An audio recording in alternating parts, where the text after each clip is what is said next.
Helmets Off is now on, and we have with us today a guest that I am so excited about, Gail Miller, who, of course, is the owner of the Utah Jazz, among other things, but I am the biggest Utah Jazz fan in the world. I grew up here in Utah.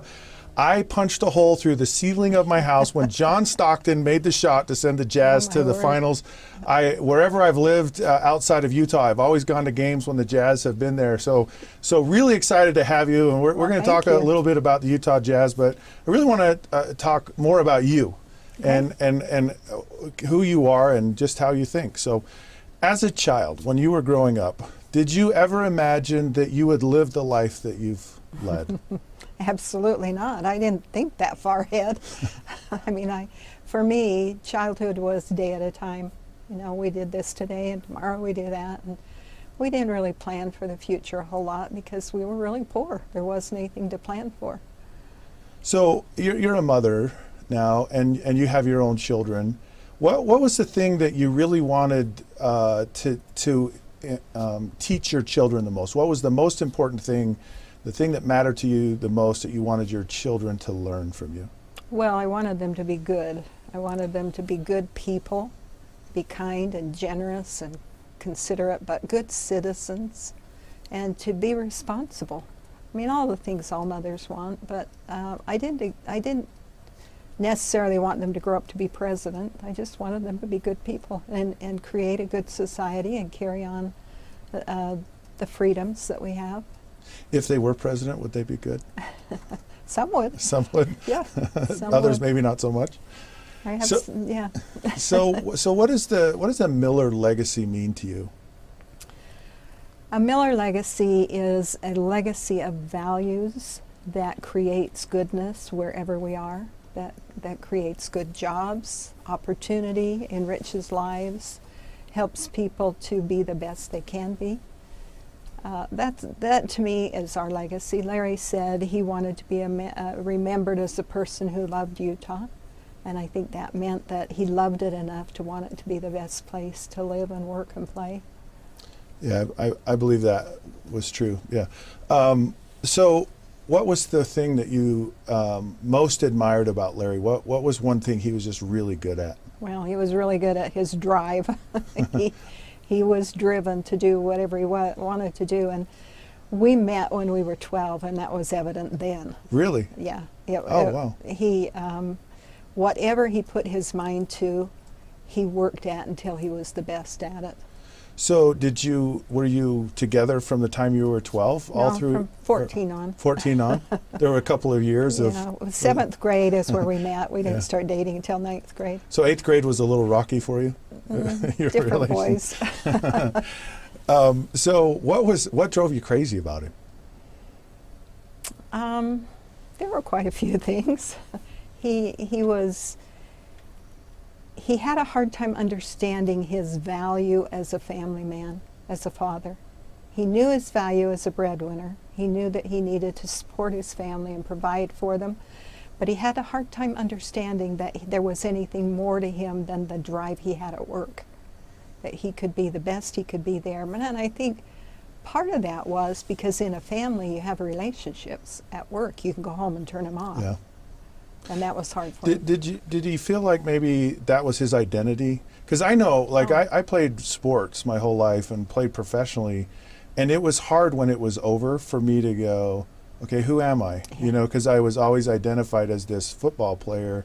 Yeah. And was that hard? Was that his identity? Was that hard? Oh, I think it was his identity, Yeah. And I do think it was hard for him. We tried to help him understand that, and I think in the end he did understand that there was more to life than just working. But unfortunately, he lost out on a lot. He missed out on a lot of what could have been very enjoyable for him. Did he regret that? He did. Yeah. He did. He actually said if he had to do it over, he would do it differently. So I've watched some of the public parts of his illness with diabetes, and shared it. I mean, I had that with my own father, and I felt like as I was watching your story, I was watching my own life. Yeah. And it was hard. It was hard for me to see that with my dad, and because, my dad was my dad, and he was so much. He still had so much life left in him.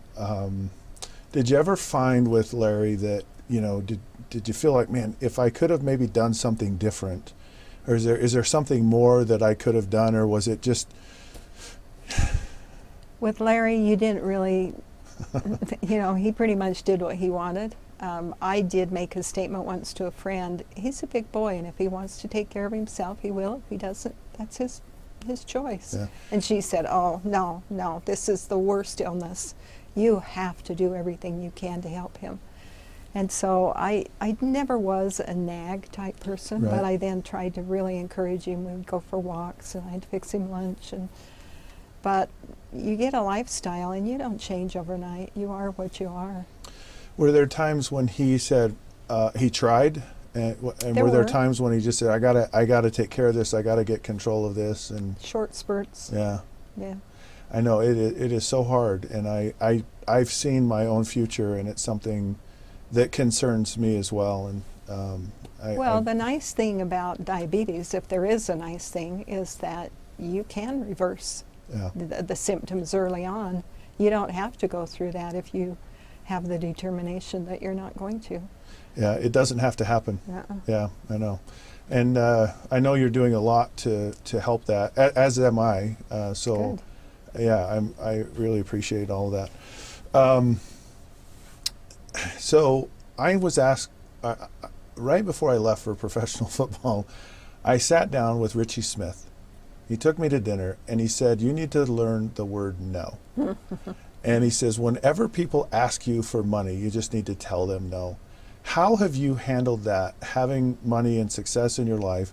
Because I'm sure that you have people all the time wanting things, wanting your time, wanting all of these things. How do you manage all that? How do you tell people no? I have a committee. A committee. So in other words, it just all goes to the committee? I can always say I have to take this to the committee.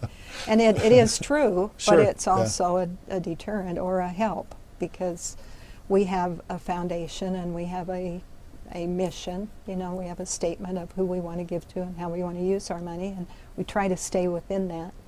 But I am always able to say, let me check. Is it hard when it's family? Have you had situations, because with athletes, at least for me, the hardest people to, and you want to help your family out, sure, but it can sure be an ugly thing. Well, I haven't found it to be hard that way.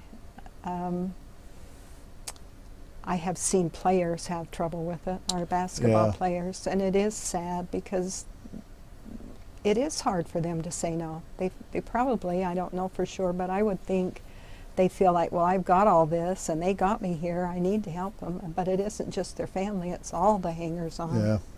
I had that conversation with Thurl Bailey. Oh, did you? About, you would be surprised at how many former football players are broke. And he says, I could give you just story after story of guys in the NBA. So did you guys ever do anything to kind of give advice or have counseling for the players, or do you even think they would listen? No, we do try to do that. Do you? We try to mentor them and help them understand that, this is a new time in their life and they've got a lot of money and a lot of responsibility. And unfortunately, I think in the NBA, most players are broke within 5 years after they retire. Yeah, it's crazy. And it's crazy the amount of money they make and how much they go through it. Yeah, it's very, very interesting. Yeah. Okay, we're going to take a break. Okay. All right, but when we come back, I want to know, do you watch Utah Jazz basketball games? Don't answer. Okay. All right, we'll be back in just a minute.